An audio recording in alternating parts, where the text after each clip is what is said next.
Budget के अगले दिन बाजार में तेज उतार चढ़ाव, 24,450 के करीब Nifty, HUL, Reliance, ICICI bank और एचडीएफसी बैंक ने बनाया दबाव। बैंक निफ्टी भी नरम, लेकिन मिड कैप और स्मॉल कैप में जोरदार तेजी।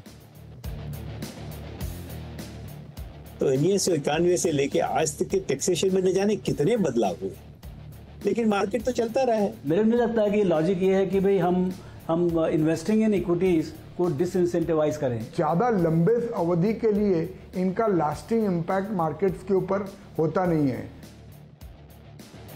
बजट में एलटीसीजी और एसटीसीजी बढ़ने से बाजार के जानकार थोड़े मायूस, लेकिन एक स्वर में बोले मार्केट के सेंटीमेंट पर नहीं पड़ेगा असर। कहा बजट ग्रोथ और खपत बढ़ाने वाला, इकोनॉमी बढ़ेगी तो बाजार को भी मिलेगा मजबूत फायदा।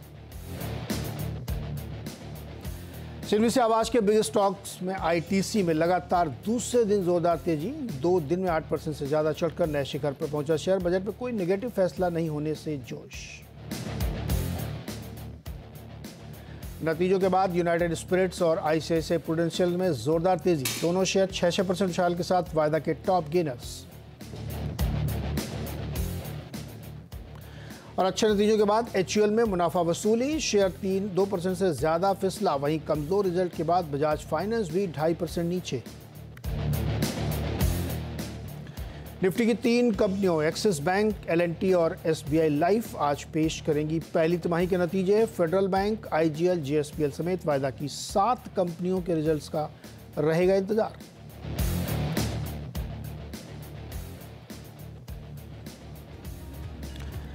स्वागत है आपका ट्रेडर्स हॉटलाइन में, और आज हमारे सवालों के जवाब देंगे मानस जायसवाल। लेकिन आज है सोशल मीडिया का दिन, तो फटाफट आप अपने सवाल हमें भेजना शुरू करिए और हम कोशिश करेंगे ज़्यादा से ज़्यादा सवाल लें। ट्विटर हैंडल आपके स्क्रीन पर होगा और तमाम जो सोशल मीडिया प्लेटफॉर्म्स हैं हमारे संगठन के, हमारे चैनल के, उस पर आप हमें सवाल भेज सकते हैं। तो बिना देर के हुए फटाफट सवाल भेजना शुरू करिए। मानस जी के पास चलते हैं, एक राय पहले मार्केट पे लेते हैं। मानस जी, बजट हो गया ख़त्म, अब चार्ट पर बाजार क्या इबारत लिखने के लिए तैयार है? नमस्कार नीरज जी। तो देखिए, निफ्टी की अगर हम बात करें तो निफ्टी अभी तक कहीं पर बहुत नेगेटिव संकेत तो नहीं दे रहा है। हालांकि ये सही है कि हाई लेवल पे सस्टेन होना निफ्टी के लिए थोड़ा सा मुश्किल हो रहा है, लेकिन हमें ये भी ध्यान रखना है कि 24,000 24,200 इस रेंज में मल्टीपल सपोर्ट्स है निफ्टी पे। तो जब तक 24,000 के नीचे फिसले नहीं, उसके नीचे की क्लोजिंग ना देखने को मिले, हमें ये नहीं समझना चाहिए कि कोई बहुत बड़ा करेक्शन निफ्टी में देखने को मिल सकता है। तो अपनी लॉन्ग पोजीशन में बने रहिए, 24,000 के नीचे स्टॉप लॉस लगाइए। अब फ्रेश खरीदारी 24,600 के ऊपर करेंगे, लेकिन मेरा अभी भी मानना है कि 25,350 के स्तर आपको निफ्टी में बहुत ही जल्द देखने को मिल सकते हैं। ओके, तो अंडरटोन मानस जी अभी भी बुलिश वाले मान रहे हैं, क्योंकि ऊपर के लेवल देखने को मिल सकते हैं। अच्छा, चलिए सवाल लेना शुरू करते हैं फटाफट। शिव कुमार शर्मा का एक सवाल है, ओबेरॉय रियल्टी पे बढ़िया नतीजे के बाद स्टॉक में तेज़ी बनी थी, तो इन्होंने पहले ले रखे शायद 1840 पर 80 शेयर, क्या स्टॉप लॉस होगा इनके लिए? देखिए, अगर आपके पास लॉन्ग पोजीशन है तो ओबेरॉय रियल्टी में बने रहना चाहिए। करेक्शन हो चुका है, शायद एक शॉर्ट टर्म बॉटम बना है 1600 रुपए के आसपास। 1600 के स्टॉप लॉस से बने रहिए। 1850 के ऊपर निकलेगा तो पहले तो अपना पिछला हाई जो कि 1930 है उसको टेस्ट करेगा। लेकिन अगर आपके पास थोड़ा समय है, 6 से 8 महीने का समय है, तो आप ये भी उम्मीद कर सकते हैं कि ओबेरॉय रियल्टी 2100 रुपए तक के टारगेट दिखा सकता है। ओके, राहुल प्रजापति के सवाल उन्नाव से भेजा इन्होंने। Shipping corporation of India 295 share 101 पर, और पराग मिल्क के 1600 शेयर हैं 92 पर।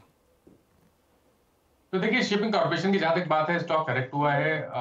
अगर आप देखें तो 20 मूविंग एवरेज के आसपास ट्रेड कर रहा है। मीडियम टर्म चार्ट पे कोई ऐसी बहुत बड़ी दिक्कत लगती नहीं है। मेरे ख्याल से 260 के स्टॉप लॉस से आप यहाँ पर पोजीशन में बने रह सकते हैं। मीडियम टर्म आउटलुक पॉजिटिव है, जिसके बेसिस पे आप करीब 410 420 तक के टारगेट सेट कर सकते हैं। हालांकि इसमें 12 से 15 मंथ का समय लग सकता है। शिपिंग कॉर्पोरेशन की मैं बात कर रहा हूँ।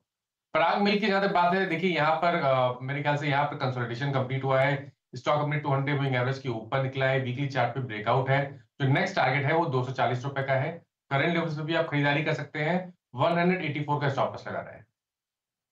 राइट, आशीष श्रीवास्तव के पास नहीं, पहले प्रतीक जैन का सवाल लेते हैं। प्रतीक जैन ने अडानी इंटरप्राइजेस के 3000 प्राइस वाला कॉल ऑप्शन लिया है, अगस्त एक्सपायरी है 118 पर, क्या राय बनती है इस पर?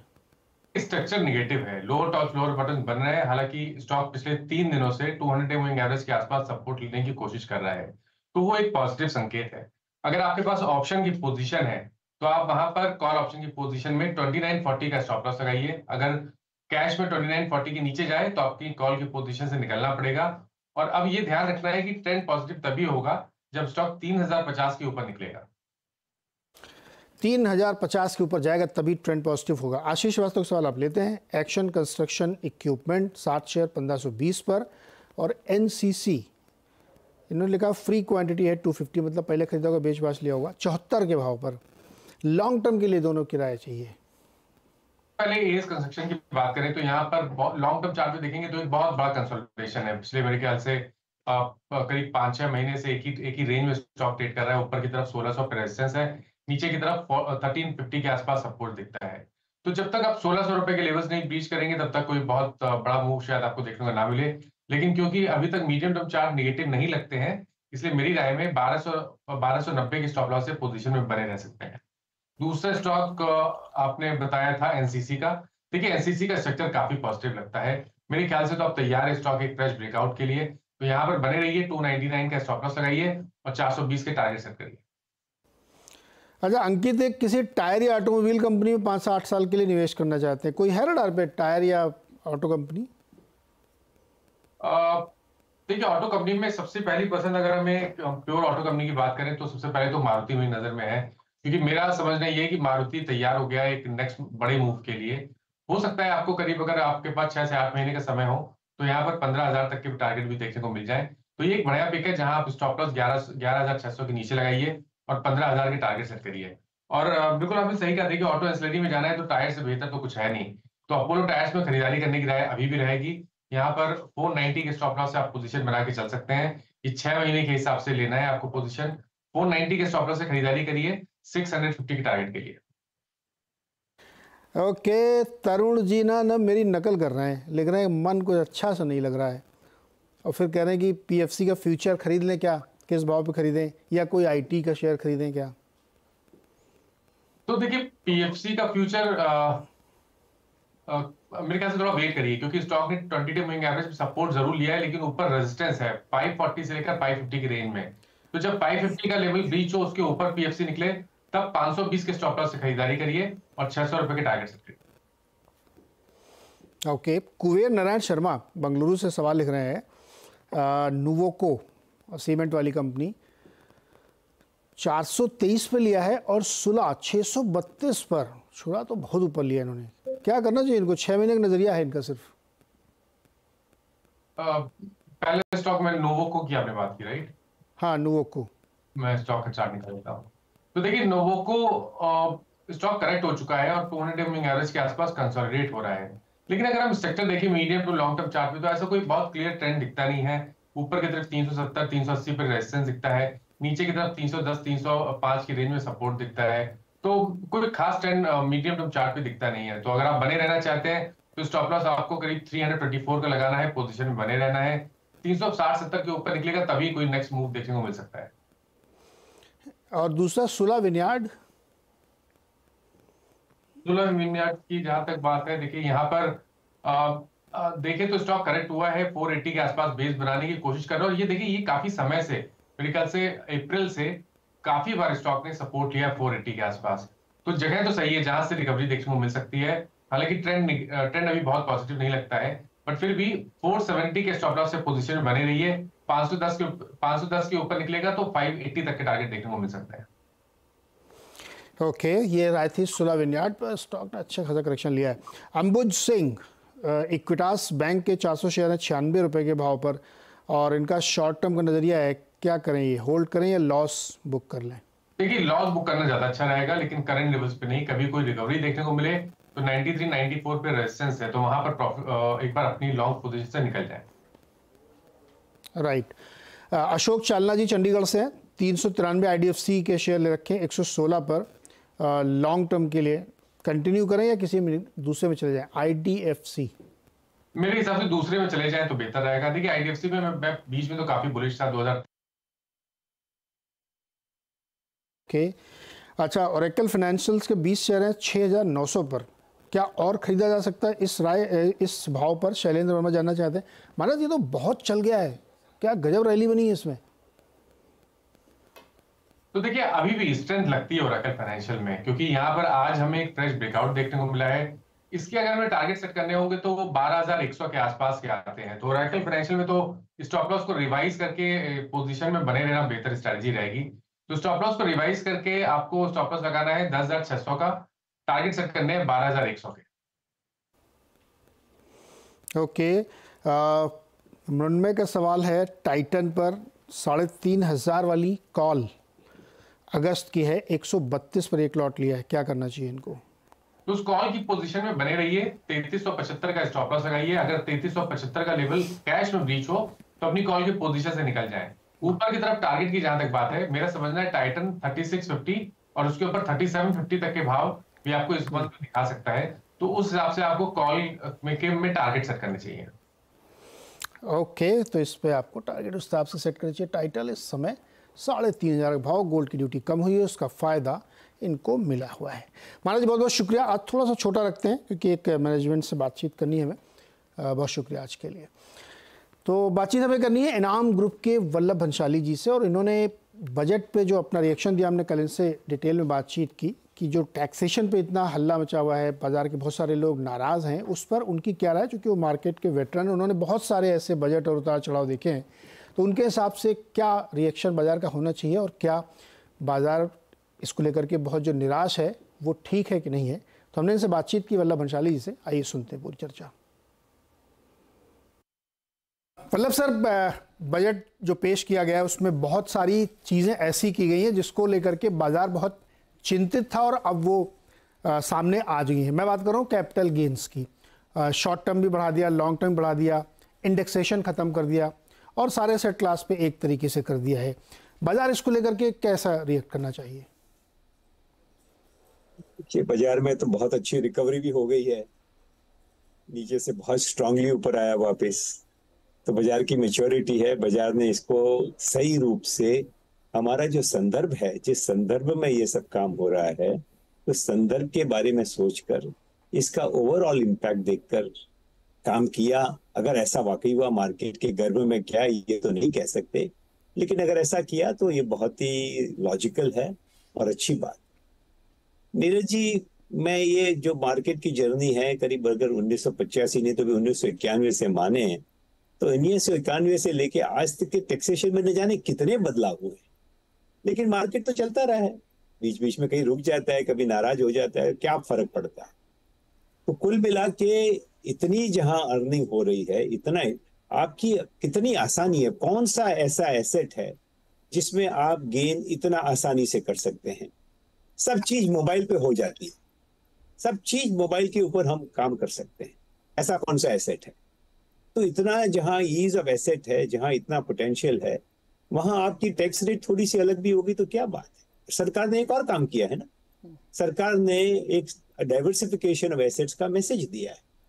एक टाइम था कि सेविंग्स और फिक्स डिपॉजिट हुआ करती थी, उसमें से शेयर्स आए, शेयर्स में फंड आए, म्यूचुअल फंड में से इंश्योरेंस, पेंशन, अब गोल्ड, ईटीएफ, न जाने और क्या क्या चीजें आएगी। अगर देश को विकसित होना है, हम अगर 10, 15, 20 ट्रिलियन डॉलर की इकोनॉमी होने वाले हैं, तो हमको बहुत सारे एसेट क्लासेस को बढ़ाना पड़ेगा।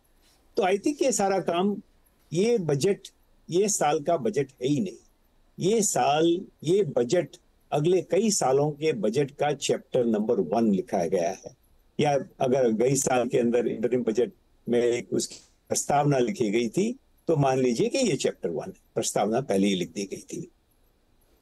तो ये प्रस्तावना लिखी गई है, अब ये चैप्टर नंबर 1 है और कई सालों के, उन्होंने शुरू में कहा भी कि ये कई सालों के लिए बजट है जिसमें एक प्लान रखा जा रहा है। सर एक सवाल और आपसे, ये गोल्ड पे ड्यूटी घटा दी, इससे बहुत सारा पैसा हो सकता है उस तरफ जाए भी, और गोल्ड को बहुत सारे मार्केट के लोग या जानकार लोग मानते हैं कि ये एसेट क्लास को इतना ज़्यादा प्रमोट नहीं करना चाहिए, और 15% जब थी तब भी लोग खरीद ही रहे थे, अब सीधे उसको घटा के 6% कर दिया गया है। ये कैसा मूव लगा आपको? देखिए कि दुनिया के कई देश गोल्ड खरीद रहे हैं, हमारा देश भी गोल्ड खरीद रहा है। तो मैं तो कई सालों से कहता भी हूँ, मानता भी हूँ, पोर्टफोलियो के अंदर थोड़ा गोल्ड होना चाहिए। तो गोल्ड की बात हटा दे, आपको मालूम है कि गोल्ड में और भी क्या हो रहा था? तो मैं चैनल पे नहीं बोलना चाहता हूँ, लेकिन एक और अनिवार्यता थी कि गोल्ड देश के अंदर जो गलत तरीके से आ रहा था उसको भी एक तरीके से थामना था। दूसरा, एक प्राइमरी जो पॉलिटिकल डिसीजन या फिजिकल डिसीजन लिया गया है, जो दिखता है कि भाई we need other classes of assets, तो उसको भी ध्यान में रख के ये काम किया गया है। मैं नहीं समझता कि इक्विटी और म्यूचुअल फंड जैसे एसेट क्लास देश के अंदर कोई और हैं, उनका अट्रैक्शन कम नहीं होगा। थोड़ा थोड़ा पैसा और एसेट क्लासेस में चला जाएगा, वो अच्छी बात है। राइट। अब सर पूरे बजट को देखे, चुके ये दो क्वेश्चन बहुत लोग पूछ रहे थे, मैंने कहा इनको शुरुआत में आपसे पूछ लूँ मैं। इस बजट का जो टेक्सचर है वो आपको लगता है कि पॉलिटिकली करेक्ट बजट है, ग्रोथ ओरिएंटेड बजट है, या दोनों का एक मिक्स है, अगर इस बजट को टोटलिटी में देखें तो? देखिए, जैसी अपेक्षा, एक तरह से भय जो था, ये पॉलिटिकल कंपल्शन के नाम में क्या करेंगे, कुछ नहीं किया इन्होंने। कुछ बातें आज देश के अंदर जो रेटरिक पैदा हो रहा है वो 1970s टाइप की इकोनॉमी की बातें हो रही है, उसको मद्देनजर उनकी कमेंट्री में थोड़ा सा चेंज चार्ज है, लेकिन पॉलिसीज के अंदर कोई चेंज नहीं है। आज ये जो बात आई कि फर्स्ट टाइम एम्प्लॉय के लिए काम किया जाए, कि बड़ी कंपनियां खास करके उन्हें अकोमोडेट करे, तो सरकार ने बड़ी जेनरोसिटी दिखाई है, उसके अंदर उनकी मदद करने की बात की है। तो बहुत ही अच्छी बात है कि जन भागीदारी, बड़े बिजनेस की भागीदारी, ये सब काम के अंदर होनी चाहिए। उसको छोड़ के क्या, कुछ नहीं। Capital market itself had gone ahead of itself. We are, 1.5 times GDP, market cap to GDP ratio. Our P's, price to book value multiples, are all 55-50% premium to 3-year averages of, the high. तो हम बहुत market के अंदर एक excess heat हो गई थी। Regulators बोलने लग गए थे that micro conditions of the market are becoming a macro factor. तो रेगुलेटर भी कह रहे थे। तो आई थिंक मार्केट के अंदर थोड़े चेंजेस का को छोड़ के पॉलिटिकली, तो जिसे खाली politically correct but economically wrong, ऐसा एक भी काम नहीं हुआ है। तो ये तो मैं उनको बहुत साधुवाद दूंगा, उनको एक कॉम्प्लीमेंट करूंगा कि सरकार ने बड़ी मजबूती दिखाई है, और अगले 5 साल 10 साल को छोड़ के वो सोच के ये बजट में, और जो बजट के पहले भी उन्होंने कहा था कि हम बहुत लॉन्ग टर्म के लिए काम करेंगे, ऐसे कई चीजें आई है। एक एग्जाम्पल या 2-3 एग्जाम्पल दे सकता हूं आपको। इसके अंदर nuclear modular, small modular nuclear reactor की बात आई है। ये गेम चेंजर है। आज तक न्यूक्लियर के नाम से हम डरते थे। हमारे पड़ोसी देश चाइना ने इसके अंदर दुनिया में सबसे बहुत आगे निकल गया है। उन्होंने इस टेक्नोलॉजी को स्टेबल किया कि this is the best form of power. आपके अहाते के अंदर न्यूक्लियर रिएक्टर लगता है, छोटा रिएक्टर है, इतना छोटा सा रिएक्टर होता है। अब 1-2 साल लगेंगे इसको हमको स्टेबलाइज करने में, लेकिन सरकार ऐसी नीति ला सकती है कि इसमें पूरी सेफ्टी के साथ हो, तो बेस्ट क्वालिटी ऑफ। तो इंडिया की जो एनर्जी ट्रांजिशन की बात है, उसका उन्होंने एक बहुत अहम मजबूत कदम इसके अंदर उठाया है। वैसे ही डिजिटाइजेशन ऑफ टाइटल्स, उन्होंने फार्म्स को डिजिटाइज करने का एक इसके अंदर 2-3 चैप्टर कहा कि फार्म बेसिस पे विजुअल इमेज से करेंगे। चैप्टर नंबर 8 या 9, 10 के अंदर ये कहा है कि हम लैंड को डिजिटाइज करेंगे, उसका आधार कार्ड बनाएंगे। लोग कल्पना नहीं कर सकते कि अगर ये काम 2-3 साल के अंदर हो जाता है अच्छे से, तो जिस तरह एक जमाने के अंदर हम ट्रांसफर फॉर्म के लिए परेशान हो जाते थे सौदा करके, ऐसा आधार बेस्ड लैंड के अंदर आ जाएगा, तो लैंड की वैल्यू हमारे देश के अंदर 4-5-6 ट्रिलियन डॉलर उसकी लैंड की वैल्यू है। वो बड़ा एसेट अगले 5, 10, 15 साल में न जाने, और जल्दी आजकल होता है सब काम। हमने तो 2 साल में पूरे मार्केट को डी मैट कर दिया था।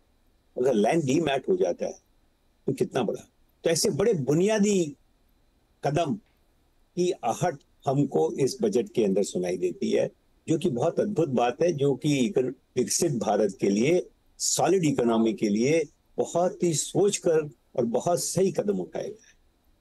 जी, मतलब सर एक चीज़ और समझना है आपसे कि जनरली कहा जाता है कि बहुत सारी सरकार की स्कीम्स हैं और सरकार ने कैपेक्स भी बहुत बड़ा किया है, 11.5 लाख करोड़ का जो मेंटेन किया है उन्होंने, 3.5% GDP का है। प्राइवेट कैपेक्स नहीं आ रहा है। तो जो एम्प्लॉयमेंट वाली स्कीम लेके आए हैं जिसमें वो स्टाइपेंड भी देंगे टॉप 500 कंपनीज़ में, या उस तरफ प्रमोट करेंगे, लेकिन जब वो डिमांड होगी तब ना प्राइवेट कंपनियां लगाएंगी, कैपेक्स आएगा तो फिर नौकरी होंगी। अगर वो डिमांड जनरेशन देखा जाए तो इस बजट में किस तरीके से डिमांड जनरेट करने के लिए काम किया गया है? देखिए कि डिमांड जनरेशन का एक उदाहरण आप देखिए, जब कोविड हुआ 2019, 2020, 21 के पीरियड में, तो दुनिया के कई देशों ने डिमांड जनरेशन के लिए पैसे बांटे, हेलीकॉप्टर मनी। भारत ने इसका बड़ा रेजिस्टेंस किया कि नहीं, हमें ऐसा काम नहीं करना है। हमने बड़ी समझदारी से टाइट रोप पे we walk the tight rope, और उसका रिजल्ट है that our recovery has been the best, our inflation control has been the best, our growth etcetera, fiscal discipline, everything has been maintained. I think a demand generation through promotion of investment and to a limited extent through direct intervention like apprentice scheme, employment generation, etc., वो बहुत समझदारी का काम है। दूसरा, ये consumption बढ़ाने के लिए सरकार ने जो बेनिफिट्स किए हैं, it is directly increasing the savings at the disposal of the citizen. तो वो आई थिंक डिमांड जनरेशन का ही काम। तो जो डिमांड जनरेशन को ये सही अप्रोच है कि हम हेलीकॉप्टर मनी किसी भी प्रकार का ना करें।